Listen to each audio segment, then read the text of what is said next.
Salam sejahtera Malaysia, denyut nadi suara rakyat bergema di channel ini. Jangan lupa tekan butang subscribe, like dan share. Malaysia kita punya, cintai Malaysiaku, kita jaga kita.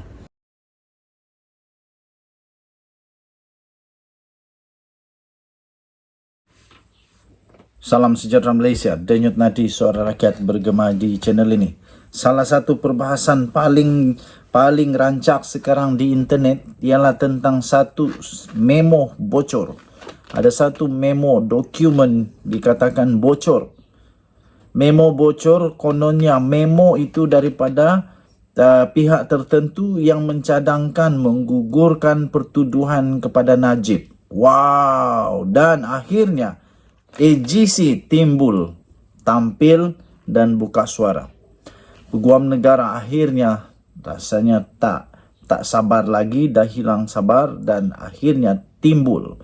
Di malaysiakini.com 17 Ogos 2023, AGC siasat, memo bocor, cadang gugur pertuduhan pada Najib Razak. Wow! Jabatan Peguam Negara AGC menyiasat dakwaan dokumen bocor berkaitan pertuduhan terhadap Najib Razak dan bekas Ketua Setiausaha Perbendaraan Muhammad Irwan Serigar Abdullah. Peguam Negara Idrus Harun bagaimanapun enggan mengulas berkaitan kandungan dokumen 12 halaman itu. Katanya, kami sedang siasat kebocoran dokumen itu, kata Idrus kepada The Star. Dokumen itu didakwa sebagai memo dalaman dari pasukan pendakwaan International Petroleum Investment Company IPIC kepada bekas Peguam Negara Tommy Thomas. Salinannya juga dikatakan telah dihantar kepada Ketua Pendakwaan AGC Manoj Kurup. Dokumen pada 2019 itu yang kemudiannya tular mencadangkan 6 pendakwaan terhadap kes rasuah Najib dan Irwan digugurkan atas alasan pihak pendakwaan merasakan kes prima facie yang kukuh tidak dapat dikemukakan kepada mereka berdua. Sementara itu, Thomas berkata dia tidak ingat berkaitan dakwaan memo itu. Katanya pengunduran saya pada Februari 2020 tidak dijangka dan saya tinggalkan pejabat tanpa ambil satu fail pun, katanya. Tambahnya justeru, saya tidak ingat semua ini. Kerana saya sekarang tiada akses kepada fail AGC, katanya. Najib dan Irwan pada 2018 yang lalu dituduh di bawah Seksyen 409 Kanun Keseksaan di atas kesalahan pecah amanah yang melibatkan dana kerajaan sebanyak 6.6 bilion ringgit Malaysia. Wow. Ini satu kes yang bukan calang-calang besarnya. Bagaimana dokumen 12 halaman, dokumen rasmi pula tu 12 halaman dapat bocor kepada media, kepada orang ramai, sehingga ini menyebabkan terpaksalah dibuat siasatan. Dan itu patut untuk dibuat siasatan lah. Kerana 12 halaman itu adalah satu perkara yang penting dan rahsia.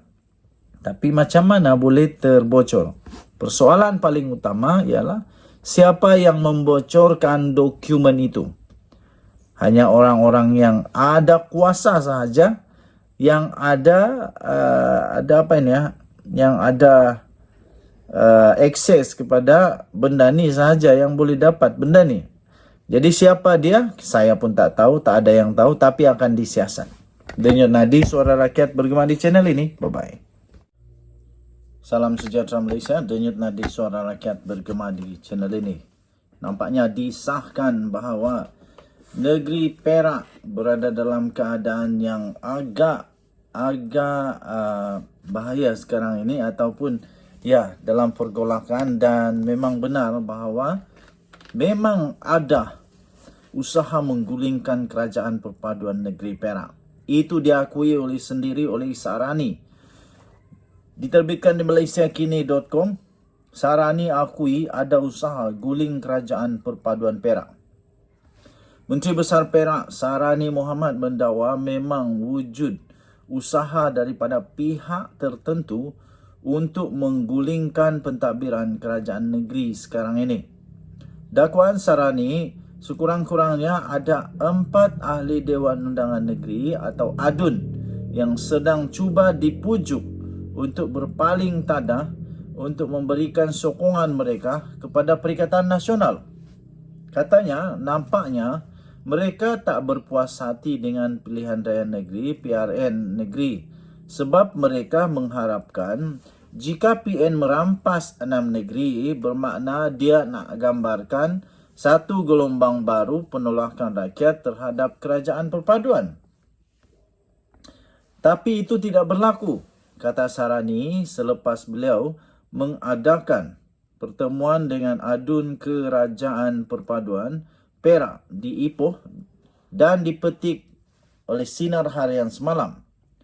Atas sebab itulah, kata Sarani, dia mengadakan perjumpaan dengan semua ADUN kerajaan bagi mengelakkan muncul perasaan saling mengesaki di antara satu sama yang lain.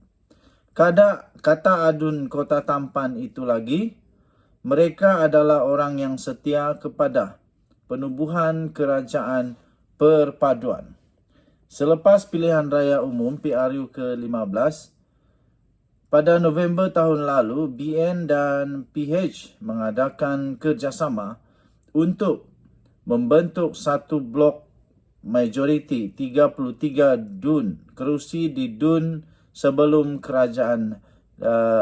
menubuhkan kerajaan negeri.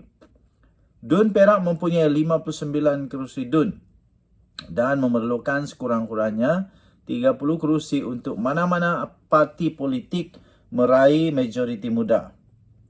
PN memenangi 26 kerusi DUN pada November 2022. Perak seperti kebanyakan negeri yang lain menguatkuasakan enactment anti lompat parti dan memiliki undang-undangnya berhubung kekosongan luar jangka. Sarani berkata kesemua ADUN kerajaan telah pun sebulat suara menyatakan komitmen untuk terus berdiri teguh mempertahankan kestabilan dalam kerajaan sekarang. Tegas Sarani, tindakan berterusan memainkan sentimen dan polemik politik tidak akan mendatangkan sebarang apa-apa manfaat kepada rakyat serta negeri. Malah katanya ia boleh menggugat kepercayaan pelabur sekaligus mengundang risiko kepada perjalanan pembangunan negeri yang pesat berkembang. Perlu ditegaskan, tindakan menimbulkan persepsi jahat termasuk memokan fitnah kononnya Islam dan orang Melayu di negeri ini diambang kemusnahan wajar dihentikan. Kerana realitinya kepimpinan kerajaan secara kolektif komited mempertahankan keluhuran perlembagaan dan undang-undang tubuh negeri Perak Darul Rizwan katanya. Denyut Nadi Suara Rakyat bergema di channel ini. Jangan lupa tekan butang subscribe, like dan share. Bye-bye.